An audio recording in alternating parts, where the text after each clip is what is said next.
बहुत दुख है इस बात का मुझे कि मैं आपको दादी बनने का सुख नहीं दे सका अब तक। अरे नाना मेरे बेटे, तू क्यों दिल छोटा कर रहा है? इन सब में तेरा क्या कसूर है? ये सब तो उस कुलक्षणी का किया धरा है। जाने कौन से पाप किए हैं करमजली ने, जिसकी सजा इसके साथ साथ हमें भी भुगतनी पड़ रही है। वैसे पिछले हफ्ते तो गए थे ना आप लोग नई डॉक्टर के पास? क्या कहा उसने? वो क्या कहेगी, बस वही कि ये टेस्ट करवा लो, वो टेस्ट करवा लो। अरे अगर कुछ होना होता तो इतने सालों में हो ही जाता। बात साफ है, ये मुई बांझ है बांझ, ये कभी हमारे वंश को आगे नहीं बढ़ा सकती।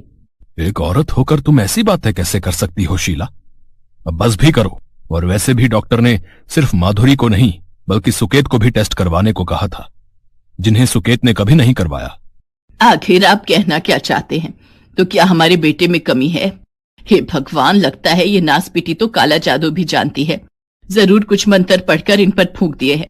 सुकेत बेटा, अब बस बहुत हो गया, कुछ तो करना ही होगा तुझे। अब हाँ माँ, बताओ ना मुझे क्या करना चाहिए। आप जैसा बोलोगी मैं करूंगा। तो बेटा सबसे पहले तो इस मनहूस को अपने जीवन और इस घर से निकालकर बाहर कर, और फिर तू दूसरी शादी कर ले। शीला, तुम्हारा दिमाग तो ठीक है? तुम्हें अंदाजा भी है कि आखिर बोल क्या रही हो? अपने बेटे का घर खुद अपने हाथों से तोड़ रही हो। तो अभी कौन सा बसा हुआ है इसका घर? ये इस घर पर और मेरे बेटे पर सिवाय बोझ के और कुछ नहीं है। जब बच्चा ही नहीं दे सकती तो क्या काम है इसका घर में? झाड़ू पोछा और खाना पकाना तो हम कामवाली से भी करवा लेंगे। आप बिल्कुल ठीक बोल रही हो माँ। अब तो मुझे भी यही लगने लगा है, जैसे इस औरत से शादी करके मैंने अपनी जिंदगी की सबसे बड़ी गलती की है। लेकिन अब मैं इसे और नहीं झेल सकता। मैं इसे छोड़ दूंगा और फिर आप जिससे कहोगी मैं शादी कर लूंगा।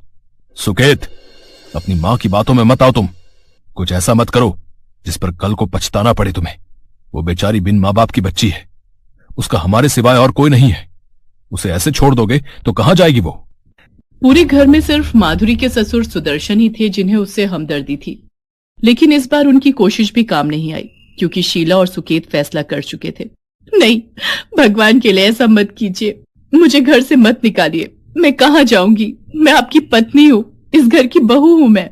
नहीं, तू बस एक बोझ के सिवाय और कुछ नहीं है। 7 साल हो गए शादी को, एक बार भी तेरे पेट में बच्चा नहीं आया। और तुझे क्या लगता है मैं तुझे बिना वारिस दिए जिंदगी भर इस घर में मुफ्त की रोटी तोड़ने दूंगा? ऐसा मत कहिए, मुझे विश्वास है कि भगवान मेरी प्रार्थना जरूर सुनेंगे और एक दिन जरूर मेरी गोद भी भरेगी।